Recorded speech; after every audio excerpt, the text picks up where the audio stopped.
अस्सलाम वालेकुम students, welcome to maths class by Zeeshan Hafeez. आप लोगों के बोर्ड एग्जाम स्टार्ट हो गए हैं और बहुत से बच्चों के मेरे पास मैसेजेस हैं कि सर वेक्टर्स के हवाले से एक छोटी सी वीडियो बना लें जिसमें कुछ शॉर्ट क्वेश्चंस और लॉन्ग क्वेश्चंस को कवर कर लें। तो मैं पूरी कोशिश करूंगा कि दो पार्ट्स के अंदर, दो डिफरेंट लेक्चर्स के अंदर आप लोगों के साथ शॉर्ट क्वेश्चन और लॉन्ग क्वेश्चन दोनों को हम डिस्कस कर सकें। एक्सरसाइज हमारी 3.6, टॉपिक है हमारा वेक्टर। क्वेश्चन नंबर 1 में आपसे कह रहे हैं कि find the scalar triple product of vectors, these three vectors are given. हमारे पास अगर कभी ऐसा हो कि तीन वेक्टर्स मौजूद हों और आपसे कहा जाए कि स्केलर ट्रिपल प्रोडक्ट फाइंड कर लें, तो स्केलर ट्रिपल प्रोडक्ट फाइंड करना हो या किसी भी तरीके का सवाल इस एक्सरसाइज 3.6 से रिलेटेड हो, आगे चल के हम मुख्तलिफ टॉपिक्स देखेंगे जो कि शॉर्ट और लॉन्ग में दोनों में पूछे जा सकते हैं। उन तमाम के तमाम टॉपिक्स में एक बहुत इंपॉर्टेंट चीज़ है, बड़ा इंपॉर्टेंट फैक्टर है, वो है डिटर्मिनेंट ऑफ अ मैट्रिक्स। अगर आप बच्चों को determinant of a matrix solve करना आता है तो ये एक्सरसाइज बहुत ही आसान है। आप क्वेश्चन देखेंगे, आपको मेरी वीडियो की या किसी भी चीज़ की ज़रूरत ही नहीं पड़ेगी, बड़ी आसानी से आप पूरी की पूरी एक्सरसाइज सॉल्व कर सकते हैं। यहाँ पर कह रहे हैं तीन वेक्टर थे, हमने क्या किया, उन तीन वेक्टर्स को नाम दिया। एक को नाम दिया बेटा ए वेक्टर, दूसरे को कहा हमने बी, और तीसरे का नाम हमने रख दिया है सी वेक्टर। और हमने क्या किया है कि जब हमें इसका स्केलर ट्रिपल प्रोडक्ट फाइंड करना होता है तो ये आई, जे और के कंपोनेंट्स के जितने भी कोएफिशिएंट्स हैं इन सबको उठाते हैं, उसका एक डिटर्मिनेंट बना लेते हैं। तो हमने आई के एलिमेंट्स उठाए 1 1 1, फिर हमने जे के एलिमेंट्स उठाए 2 - 1 1, फिर हमने के एलिमेंट्स उठाए 3 1 और 1। और सिंपल वे में जैसा कि डिटर्मिनेंट यानी कि चैप्टर नंबर 2 में आप डिटर्मिनेंट सॉल्व करते थे मैट्रिसेस में, बस वैसे ही आपने इसका क्या करना है, डिटर्मिनेंट सॉल्व करना है। डिटर्मिनेंट का वही फॉर्मूला है a11 minus a12 a13, a11 minus a12 और a13। आप करेंगे क्या, a11 का मतलब होता है पहली रो पहला कॉलम छोड़कर, a12 का मतलब होता है पहली रो दूसरा कॉलम छोड़कर, a13 का मतलब होता है पहली रो तीसरा कॉलम छोड़कर। तो जब आप इसको गौर से देखेंगे तो पहली रो और पहला कॉलम छोड़कर आपके पास बचेगा -1 1 1 और 1। पहली रो और दूसरा कॉलम छोड़कर, यानी ये पहली रो और ये दूसरा कॉलम छोड़कर आपके पास बचेगा 1 1 1 और 1। फिर पहली रो और तीसरा कॉलम छोड़कर आपके पास बचेगा 1 1 -1 और 1। ये उठा के आपने लिख दिया। और फिर इसके बाद 2/2 डिटर्मिनेंट का एक छोटा सा फॉर्मूला होता है, वो होता है AD - BC। हमने करा AD - BC, इस क्रॉस में से इस क्रॉस को माइनस करवाना है, ठीक है। AD का मतलब है इन दोनों को मल्टीप्लाई करवाएं, BC का मतलब है इन दोनों को मल्टीप्लाई करवाएं। AD का मतलब है इन दोनों को मल्टीप्लाई, BC का मतलब है इन दोनों को। AD का मतलब इन दोनों को, BC का मतलब इन दोनों को। आपने क्या करना है, इन दोनों को मल्टीप्लाई करवाना है और मल्टीप्लाई करवा के आपके पास एक अदद आंसर आ जाना है। -2 को मल्टीप्लाई करेंगे 1 से, 0 को मल्टीप्लाई करेंगे -2 से, 2 को मल्टीप्लाई करेंगे 3 से। तो सिंप्लीफाई करने के बाद आपके पास एक अदद आंसर आ जाएगा जो कि आ रहा है कितना बेटा, 4। तो स्केलर ट्रिपल प्रोडक्ट अगर फाइंड करना हो तो हमने क्या किया, जरा दोबारा से एक मरतबा देखते हैं। हमने लिखा find the scalar triple product, हमने तीनों को नाम दिया ABC का और फिर तीनों को उठा के एक डिटर्मिनेंट बनाया। और डिटर्मिनेंट बनाने के बाद डिटर्मिनेंट का फॉर्मूला यहाँ पर अप्लाई करते हुए हमने बड़ी आसानी से क्या किया बेटा, इसको सॉल्व कर लिया। अगर किसी बच्चे ने बहुत डिटेल में डिटर्मिनेंट नहीं पढ़ा हुआ है तो आप जाएँ class first year science new book की प्लेलिस्ट है जिसके अंदर ये लेक्चर आपको मिला है, उसी प्लेलिस्ट में डिटर्मिनेंट का पूरा टॉपिक मौजूद है। डिटर्मिनेंट के 2 लेक्चर्स हैं, वहाँ पर डिटर्मिनेंट 3/3 को कैसे सॉल्व करते हैं वहाँ से एक मरतबा देख लें, 10-12 मिनट की वीडियो है। फिर ये 3.6 सुनेंगे तो पूरी की पूरी एक्सरसाइज बड़ी आसानी से समझ में आ जाएगी। तो हम बिना टाइम जाए किए चलते हैं अगले सवाल की तरफ। सवाल में आपसे क्या कह रहे हैं, find the volume of a parallelepiped whose edges are represented by the vectors. एक पैरेललोपाइड है, आपने उसका क्या करना है, वॉल्यूम फाइंड करना है। 3 वेक्टर्स आपके पास मौजूद हैं, आपने कुछ भी नहीं करना सिवाय डिटर्मिनेंट के। आपने तीनों का नाम दिया ABC का और वॉल्यूम ऑफ अ पैरेललोपाइड का ये फॉर्मूला है। इन सब से उठाकर एक डिटर्मिनेंट बनाएंगे और उस डिटर्मिनेंट को सॉल्व कर लेंगे जैसे हमने अभी प्रीवियस क्वेश्चन में किया। ये बन गया हमारे पास डिटर्मिनेंट। फिर से वही फॉर्मूला अप्लाई करेंगे, a11 माइनस a12 a13, और यहाँ पर बड़ी आसानी से आप वॉल्यूम, बस यहाँ पर क्या करेंगे, V stands for the volume. पहली रो पहला कॉलम छोड़कर ये बचा, पहली रो दूसरा कॉलम छोड़कर ये बचा है, पहली रो तीसरा कॉलम छोड़ के ये बचा है। और इसे जब आप सिंप्लीफाई कर लेंगे तो थोड़ी सी मेहनत के बाद आपके पास आंसर कितना आ रहा है बेटा, 24 क्यूबिक यूनिट्स। तो वॉल्यूम ऑफ अ पैरेललोपाइड फाइंड करना हो या आपको स्केलर ट्रिपल प्रोडक्ट फाइंड करना हो, या अब हम जिस अगले सवाल की तरफ जा रहे हैं कि आपको कोप्लेनर वेक्टर फाइंड करना हो, काम पूरा का पूरा 3/3 का डिटर्मिनेंट ही करता है। देखें भाई, सवाल में क्या कह रहे हैं आपसे, फाइंड करें आप ए की value if these 3 vectors are coplanar. Coplanar यानी एक ही प्लेन के ऊपर लाई करते हैं।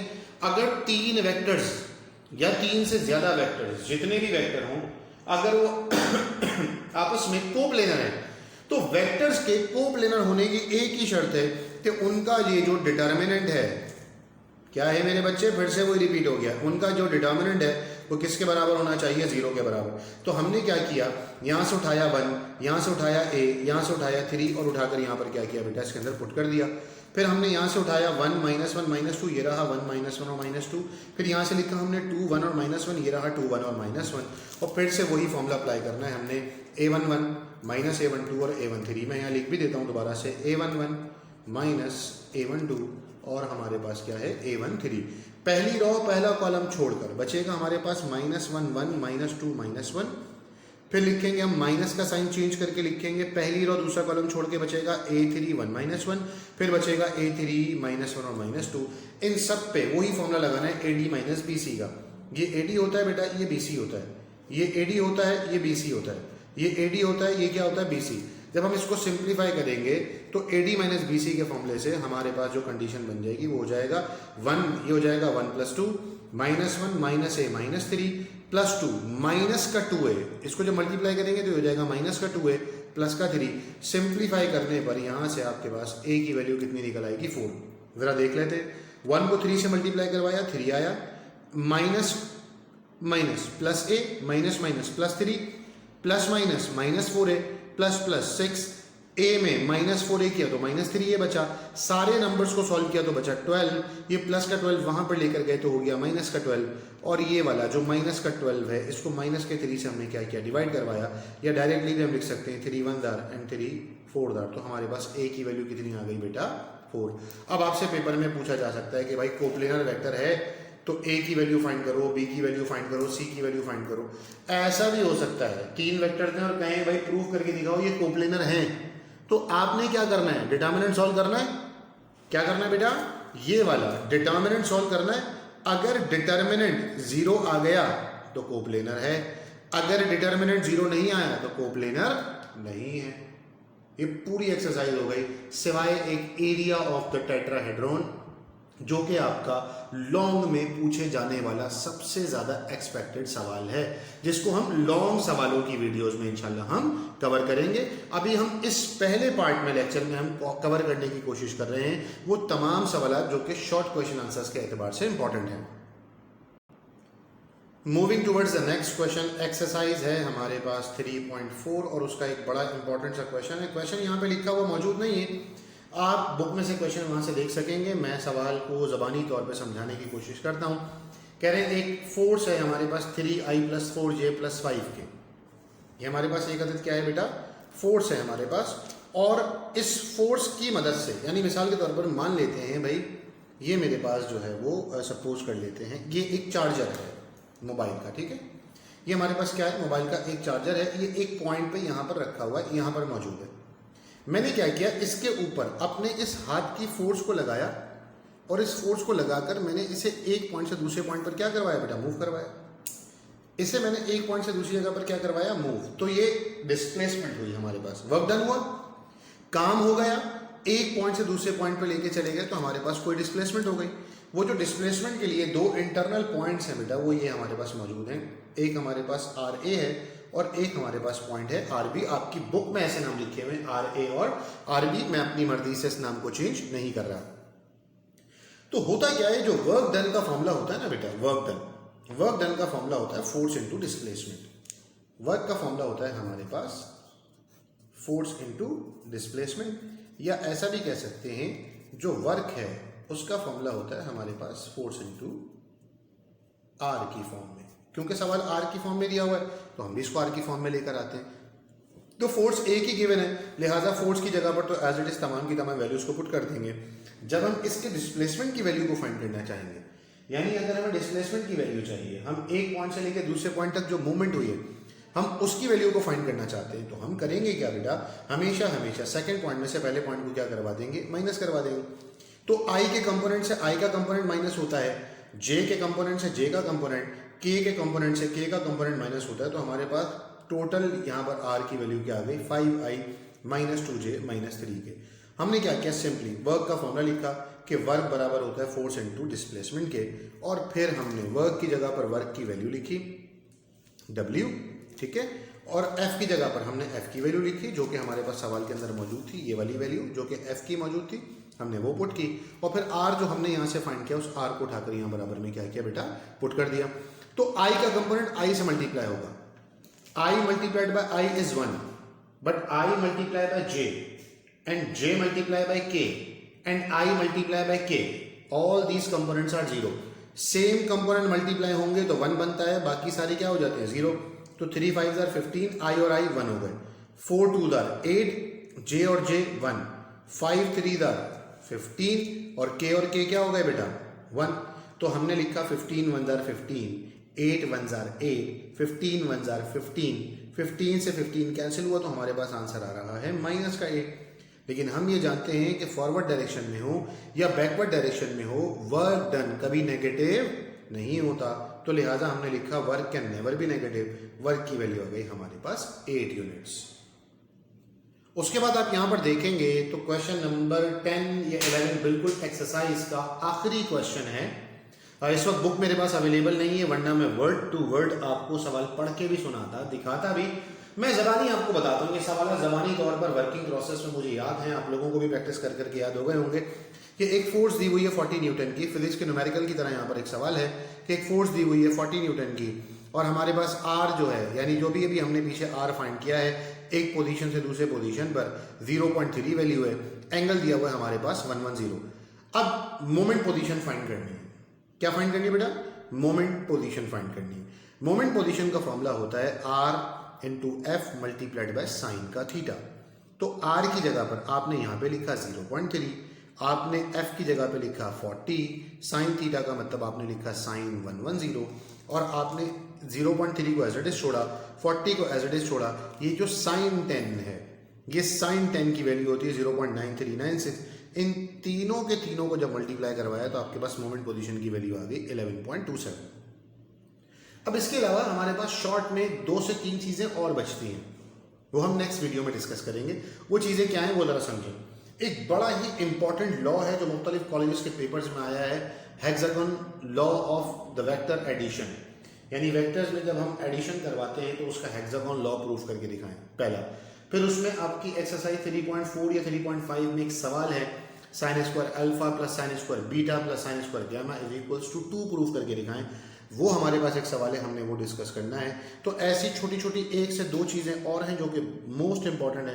फिर इंशाल्लाह हम लॉन्ग सेक्शन की तरफ आ जाएंगे, जिसमें आप लोगों का है एरिया ऑफ द टेट्राहेड्रॉन है, आप लोगों के पास है एरिया ऑफ ट्रायंगल है, आप लोगों के पास यूनिट वेक्टर है, आप लोगों के पास एंगल बिटवीन द 2 वेक्टर्स है, आप लोगों के पास एक्सरसाइज 3.1 के आखिर के कुछ 2 से 3 सवालात हैं, उनको इंशाल्लाह डिस्कस करेंगे तो मामला बड़ा आसान हो जाएगा। तो अभी की वीडियो का, यानी ये जो अभी आपके सामने लेक्चर है, इसका एक छोटा सा लास्ट क्वेश्चन हम डिस्कस करते हैं, फिर इंशाल्लाह हम अगले टॉपिक की तरफ चले जाएंगे।